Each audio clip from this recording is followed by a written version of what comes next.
Hello everybody, my name is Twilight and welcome back to Twilight Storytime. So, let's get on with it, shall we? Here we are, chapter 31. A few days after landing in this mountainous land, they hit a coastline which swept diagonally before them from the southwest to the northeast, a coastline of monumental grandeur, deep, majestic ravines, soaring pinnacles of ice fjords. For 2 further days they scrambled and climbed over the rocks and glaciers, awestruck with beauty. "Arthur!" yelled Ford suddenly. It was the afternoon of the second day. Arthur was sitting on a high rock, watching the thundering sea smashing itself against the craggy promontories. "Arthur!" yelled Ford again. Arthur looked to where Ford's voice had come from, carried faintly in the wind. Ford had gone to examine a glacier, and Arthur found him there crouching by the solid wall of blue ice.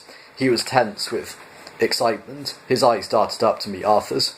"Look," he said. "Look!" Arthur looked. He saw the solid wall of blue ice. "Yes," he said, "it's a glacier. I've already seen it." "No," said Ford, "you've looked at it. You haven't seen it. Look!" Ford was pointing deep into the heart of the ice. Arthur peered. He saw nothing but vague shadows. "Move back from it," insisted Ford. "Look again."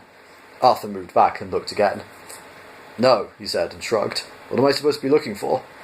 And suddenly he saw it. "You see it?" He saw it.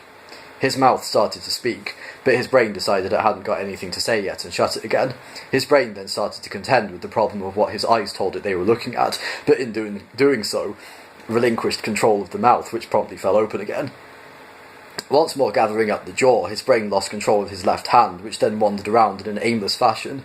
For a second or so, the brain tried to catch the left hand without letting go of the mouth, and simultaneously tried to think about what was buried in the ice, which is probably why the legs went and Arthur dropped restfully to the ground.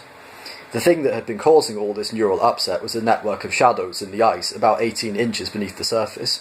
Looked at from the right angle, they resolved into the solid shapes of letters from an alien alphabet, each about 3 feet high.